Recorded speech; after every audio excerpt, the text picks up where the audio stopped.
നമസ്കാരം. Iran Israel സംഘർഷത്തിൽ ഇടപെടുന്ന കാര്യത്തിൽ രണ്ടാഴ്ചയ്ക്ക് ശേഷം തീരുമാനമെടുക്കുമെന്നായിരുന്നു ട്രംപിന്റെ പ്രഖ്യാപനം. അതിനാൽ തന്നെ ഉടൻ അമേരിക്കയുടെ ഭാഗത്തു നിന്നൊരു ഇടപെടൽ ഉണ്ടാകില്ലെന്ന് ഇവരും കരുതി. മാത്രമല്ല, ഭീഷണി മുഴക്കെങ്കിൽ കൂടിയും ട്രംപ് ഈ സംഘർഷത്തിൽ ഇടപെടാതെ മാറി നിൽക്കുമെന്നും കരുതി. അതിനിടയിലാണ് ഏവരെയും ഞെട്ടിച്ചുകൊണ്ട് അമേരിക്ക ആക്രമണം നടത്തിയത്. ഇറാന്റെ ആണവ കേന്ദ്രങ്ങളായ ഫോർഡോ, നദാൻസ്, ഇസ്ഫഹാൻ എന്നിവിടങ്ങളിൽ ഇസ്രായേലിന്റെ ആവശ്യപ്രകാരമാണ് US ആക്രമണം നടത്തിയത്. 3 ആണവ കേന്ദ്രങ്ങളും ലക്ഷ്യമിട്ടിരുന്നതിന് പിന്നിൽ വ്യക്തമായ കാരണങ്ങളുമുണ്ട്. ഇറാന്റെ യുറേനിയം സമ്പുഷ്ടീകരണത്തിന്റെ മുഖ്യ കേന്ദ്രമാണ് നദാൻസ്. ടെഹ്റാനിൽ നിന്ന് 220 കിലോമീറ്റർ തെക്ക് കിഴക്കായി ഇത് സ്ഥിതി ചെയ്യുന്നു. ഇറാന്റെ മധ്യപീഠഭൂമിയിലുള്ള ഈ കേന്ദ്രത്തിന്റെ പ്രധാന ഭാഗം ആഴത്തിലുള്ള ഭൂഗർഭ നിർമ്മിതിക്കകത്താണ്. ഉയർന്ന തോതിൽ ആണവ പദാർത്ഥങ്ങളുടെ വേർതിരിക്കലും സമ്പുഷ്ടീകരണവും നടത്തുന്ന കാസ്കേഡ് സെൻട്രിഫ്യൂജ് നിരയും ഇതിനകത്തുണ്ട്. 2012 മുതൽ ഔദ്യോഗികമായി ഷാഹിദ് അഹമ്മദി റോഷൻ ആണവ കേന്ദ്രം എന്നറിയപ്പെടുന്ന നദാൻസ് ആണവ കേന്ദ്രം ഇറാന്റെ പ്രാഥമിക യുറേനിയം സമ്പുഷ്ടീകരണ കേന്ദ്രമാണ്. യുറേനിയം സമ്പുഷ്ടീകരണം, ഊർജ്ജോൽപാദനം പോലുള്ള സമാധാനപരമായ ആവശ്യങ്ങൾക്ക് മാത്രമാണ് നദാൻസ് ആണവ കേന്ദ്രം ഉപയോഗിക്കുന്നതെന്നാണ് ഇറാൻ അവകാശപ്പെടുന്നത്. എന്നാൽ അങ്ങനെയല്ല എന്ന് തെളിയിക്കപ്പെട്ടത് മൊസാദ് ഇവിടെ കടന്നു കയറി നിർണായകമായ ചില രേഖകൾ കണ്ടെടുത്തതോടുകൂടിയാണ്. നദാൻസ് ആണവ കേന്ദ്രത്തിൽ നിന്ന് കടത്തിയത് ഏകദേശം 500 കിലോഗ്രാം തൂക്കം വരുന്ന രഹസ്യരേഖകളെന്നായിരുന്നു റിപ്പോർട്ട്. 2018 ജനുവരി 31 രാത്രിയിലായിരുന്നു ഒരു സംഘം മൊസാദ് ഏജന്റുമാർ നദാൻസിൽ ജീവൻ പണയം വെച്ച് കയറി രേഖകൾ കടത്തിയത്. 50,000 പേജുള്ള രഹസ്യരേഖകളും ആണവായുധ നിർമ്മാണം സംബന്ധിച്ച ബ്ലൂ പ്രിന്റുകൾ അടങ്ങിയ 163 സീഡികളും അവർ കടത്തി. ടെക്നിക്കൽ ഡയഗ്രാമുകൾ, ആസൂത്രണ പദ്ധതികൾ, ഫോട്ടോഗ്രാഫുകൾ എന്നിവയെല്ലാം തന്നെ ഇക്കൂട്ടത്തിലുണ്ടായിരുന്നു. ഇറാൻ ഏറെക്കാലമായി നിഷേധിക്കപ്പെട്ട ആണവായുധത്തിലേക്ക് വഴികാട്ടുന്ന രേഖകളായിരുന്നു ഇവ. തുടർന്ന് ഇറാൻ ഉടനെ ആണവായുധം നിർമ്മിക്കുന്നതിന്റെ വക്കിലാണെന്നും പൂർണ്ണമായും സമ്പുഷ്ടീകരിച്ച യുറേനിയം ബാലിസ്റ്റിക് മിസൈലിന്റെ പോർമുനയാക്കുന്നതിന്റെ തൊട്ടടുത്തെത്തിയെന്നും ഇസ്രായേൽ തിരിച്ചറിയുന്നു. അതാണ് നദാൻസ് ഏത് വിധേനയും തകർക്കുക എന്ന ലക്ഷ്യത്തിലേക്ക് മൊസാദിനെ എത്തിച്ചത്. ഇസ്രായേൽ US സംയുക്ത സൃഷ്ടി എന്ന് കരുതപ്പെടുന്ന സ്റ്റക്സ്നെറ്റ് കമ്പ്യൂട്ടർ വൈറസ് ആക്രമണത്തിൽ നേരത്തെ ഇറാനിയൻ സെൻട്രിഫ്യൂജുകൾ തകർന്നിരുന്നു. 2 തവണ കൂടി ഇസ്രായേൽ നീക്കത്തിൽ കേന്ദ്രത്തിന് കേടുപാടും സംഭവിച്ചു. നദാൻസ് ആണവ കേന്ദ്രത്തിൽ 6 നിലകളും 3 ഭൂഗർഭ അറകളും ഉൾപ്പെടുന്നു. ഭൂനിരപ്പിൽ നിന്ന് 131 അടിയിലധികം താഴെയാണ് ഈ മറഞ്ഞിരിക്കുന്ന സൗകര്യങ്ങൾ. 26 അടി കനമുള്ളതായി കണക്കാക്കപ്പെടുന്ന സ്റ്റീലും കോൺക്രീറ്റും ചേർന്ന ഒരു ഷെൽ ഉപയോഗിച്ചാണ് ഇവ സംരക്ഷിക്കപ്പെട്ടിരിക്കുന്നത്.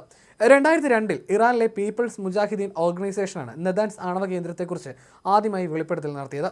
നദാൻസിന് ശേഷം ഇറാന്റെ രണ്ടാമത്തെ പ്രധാന ആണവ സമ്പുഷ്ടീകരണ കേന്ദ്രമാണ് ഫോർഡോ അഥവാ ഷാഹിദ് അലി മുഹമ്മദി ആണവ കേന്ദ്രം.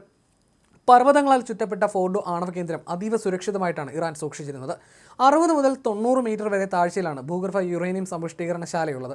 ഏത് വ്യോമാക്രമണത്തെയും ചെറുക്കാനുള്ള ശക്തിയും ഫോർഡോയ്ക്കുണ്ട്. റഷ്യൻ നിർമ്മിത S-300 ഫോർഡോയ്ക്ക് സുരക്ഷയൊരുക്കിയിട്ടുണ്ട്.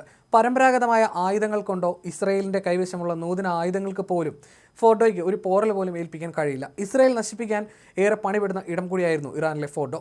ഇവിടെയാണ് അമേരിക്ക കരുത്ത് തെളിയിച്ചുകൊണ്ട് ബോംബ് വർഷിച്ചത്.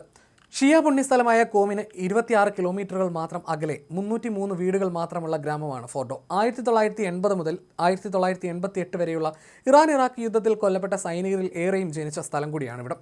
ഹസൻ അഗ്വ ഫോർഡോ മലനിരകൾക്കിടയിൽ ഫോർഡോ നദിയുടെ തീരത്ത് ഏറ്റവും തന്ത്രപ്രധാനമായ യുറേനിയം സമ്പുഷ്ടീകരണശാല ഇറാൻ സ്ഥാപിച്ചത് 60 മുതൽ 90 മീറ്റർ വരെ താഴ്ചയിലാണ്. ഇസ്രായേൽ ആക്രമണത്തിൽ കേടുപാടുണ്ടായ നദാൻസ് പോലെ ഏറെ പ്രാധാന്യമുള്ള കേന്ദ്രമാണ് ഫോർഡോ. ഇവിടെ യുറേനിയം 81% വരെ സമ്പുഷ്ടീകരിക്കാൻ കഴിയും. ആയുധ നിർമ്മാണത്തിന് ആവശ്യമായ 90% വരെ വളരെ അടുത്ത്. തലസ്ഥാനമായ ടെഹ്റാനിൽ നിന്ന് 100 കിലോമീറ്റർ തെക്ക് പടിഞ്ഞാറായി വിശുദ്ധ നഗരമായ കോമിന് സമീപം പർവ്വതങ്ങൾക്ക് കീഴിലായി 262 മുതൽ 295 അടി വരെ താഴ്ചയിലാണ് ഫോർഡോ പണി കഴിപ്പിച്ചിട്ടുള്ളത്. ശക്തമായ വ്യോമ പ്രതിരോധ സംവിധാനങ്ങളും ഇറാൻ റവല്യൂഷണറി ഗാർഡ്സ് കോറിന്റെ പഴുതടച്ച കാവലുമുള്ള ഫോർഡോയിലാണ് ആണവായുധ നിർമ്മാണത്തിനുള്ള യുറേനിയം സമ്പുഷ്ടീകരണം ഇറാൻ നടത്തുന്നതെന്ന് ആണവ നിർവ്യാപന രംഗത്തെ വിദഗ്ധർ ചൂണ്ടിക്കാട്ടുന്നു. സമ്പുഷ്ട യുറേനിയത്തിന്റെ ശേഖരം വിശാലമാക്കാൻ ഇറാൻ ലക്ഷ്യമിടുന്നത് ഫോർഡോയിൽ തന്നെയാണ്. 2 ഹാളുകളിലായി 3000 സെൻട്രിഫ്യൂജുകൾ ഇവിടെ പ്രവർത്തിക്കുന്നുണ്ട്. 2000-ന്റെ തുടക്കത്തിൽ തന്നെ ഇറാൻ ഫോർഡോ ആണവ കേന്ദ്രത്തിന്റെ നിർമ്മാണം തുടങ്ങിയെങ്കിലും 2004-ലാണ് ഇതുമായി ബന്ധപ്പെട്ട ആദ്യ ഉപഗ്രഹ ചിത്രങ്ങൾ ലോകം ശ്രദ്ധിക്കുന്നത്. 2009-ൽ നിർമ്മാണം ഏറെക്കുറെ പൂർത്തിയായി. ഫോർഡോയെക്കുറിച്ചുള്ള വിവരങ്ങൾ ഇറാൻ അതീവ രഹസ്യമായി സൂക്ഷിച്ചെങ്കിലും 2009-ൽ അന്നത്തെ US പ്രസിഡന്റ് ബറാക് ഒബാമയും ഫ്രഞ്ച് പ്രസിഡന്റ് നിക്കോളാസ് സർക്കോസിയും ബ്രിട്ടീഷ് പ്രധാനമന്ത്രി ഗോർഡൻ ബ്രൗണും ഫോർഡോയെക്കുറിച്ച് ലോകത്തോട് വെളിപ്പെടുത്തൽ നടത്തി. മധ്യ ഇറാനിലെ ഇസ്ഫഹാനിലാണ് രാജ്യത്തെ ഏറ്റവും വലിയ ആണവ ഗവേഷണ സമുച്ചയം സ്ഥിതി ചെയ്യുന്നത്. മുൻപ് 2 തവണ ഇസ്രായേൽ ഇവിടെ ആക്രമണം നടത്തിയിരുന്നു. ജൂൺ 13-നായിരുന്നു ഇറാനിലെ ആണവ സൈനിക അടിസ്ഥാന സൗകര്യങ്ങൾ ലക്ഷ്യമിട്ട് ഇസ്രായേൽ ആദ്യ ആക്രമണം നടത്തുന്നത്. ഇസ്രായേൽ പ്രതിരോധ സേനയുടെ കണക്കനുസരിച്ച് ഏകദേശം 50 യുദ്ധവിമാനങ്ങൾ നേരത്തെ ആക്രമണത്തിൽ പങ്കെടുത്തിരുന്നു. ഇറാന്റെ ആണവ പദ്ധതിയിൽ നിർണായകമായ സ്ഥാനമാണ് ഇസ്ഫഹാൻ ആണവ കേന്ദ്രത്തിനുള്ളത്. യുറേനിയം സമ്പുഷ്ടീകരണ സൗകര്യവും ആണവ ഇന്ധന നിർമ്മാണ പ്ലാന്റും ഇവിടെയുണ്ട്. ചൈനയുടെ പിന്തുണയോടെ നിർമ്മിച്ച ഈ സൗകര്യം 1984-ൽ തുറന്നതായി NTA പറയുന്നു. NTAയുടെ കണക്കനുസരിച്ച് ഇസ്ഫഹാനിൽ 3000 ശാസ്ത്രജ്ഞരാണ് ജോലി ചെയ്യുന്നത്. ഇന്ധന ഉൽപ്പാദന പ്ലാന്റ്, സിർക്കോണിയം, ക്ലൗഡിംഗ് പ്ലാന്റ്, മറ്റ് സൗകര്യങ്ങളും ലബോറട്ടറികളും ഇതിൽ പ്രവർത്തിക്കുന്നുവെന്നും NTA പറയുന്നു. അങ്ങനെ എല്ലാ അർത്ഥത്തിലും ഇറാന് വളരെ നിർണായകമായ സ്ഥലങ്ങളിലാണ് അമേരിക്ക ആക്രമണം നടത്തിയിരിക്കുന്നത്. ദിവസങ്ങളായി ലോകം ഭീതിയോടെ ഉയർത്തിയ ചോദ്യത്തിനാണ് ഞായറാഴ്ച പുലർച്ചെ ഉത്തരമായത്. ഇനി എന്ത് എന്നതാണ് അതിലേറെ പ്രാധാന്യമുള്ള ചോദ്യം. ഇസ്രയേലും ഇറാനും തമ്മിലുള്ള സംഘർഷത്തിൽ US ഇടപെട്ടതോടെ യുദ്ധം വ്യാപിക്കുമോ എന്നും ലോകം ഉറ്റുനോക്കുന്നുണ്ട്.